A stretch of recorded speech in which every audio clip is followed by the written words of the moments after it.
We can solve quadratic equations by using square roots. So as long as s is greater than 0, then the equation x squared equals s has two solutions. X equals the positive version of the square root of s and x equals the negative version of the square root of s. Because if you think about it, the square root of 9, what squared is the value 9? 3 times 3 equals 9.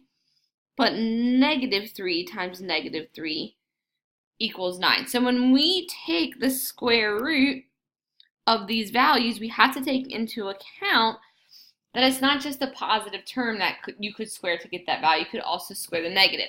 So when we write the solution, we'll usually just write it as a condensed version, saying positive and negative, or plus or minus whatever the value is. So let's go ahead and look at two of these together. Let's look at number 6 and number 7. So we have to get the expression or term that's being squared isolated by itself. So in number 6, that would be this. That's what we're trying to get by itself. So we need to get rid of the 2 and the 15. So we're going to add the 15 first. And get 2x squared equals 80.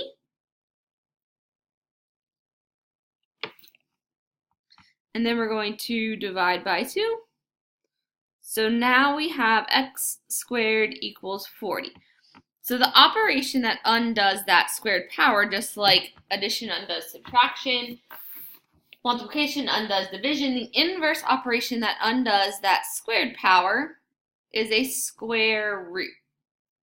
So as soon as you take that square root, your squared power is gone, and we have two values over on the right-hand side. It's positive and negative, the square root of 40.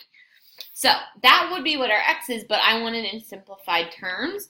So I want you guys to reduce the square root of 40. So if you think, what are those perfect squares that would go into 40? So again, perfect squares, which one of those goes into 40? 4 and 10. So the square root of 4 is 2. So that's going to come outside, and 10 is left. So as soon as you take that square root, just don't forget to put that positive and negative in the front, because it's both answers, not just the positive. So if you don't put that there, you're telling me you only think that the positive solution is the only solution. So if you look at number 7, the expression being squared is this here. So we need to get rid of the 1/3. So multiplying by 1/3 is the same thing as really dividing by 3. So the opposite of dividing by 3 would be multiplying by 3. So we want to multiply both sides by 3. That gets rid of this fraction. And we're left with x minus 4 squared equals 33.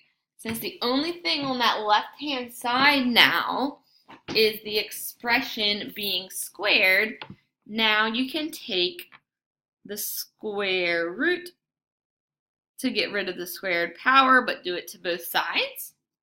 So on that left-hand side, now you just have x minus 4.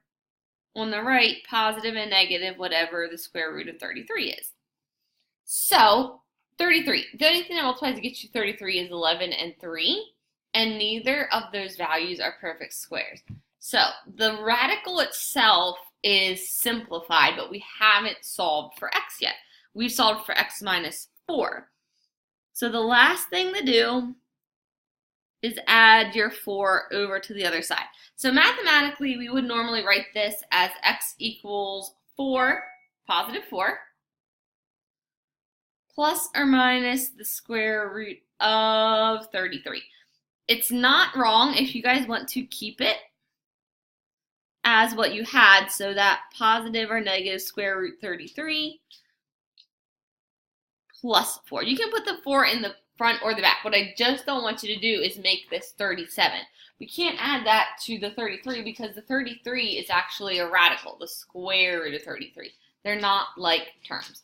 So we would just have to leave it as what we had, positive and negative square root 33 plus 4.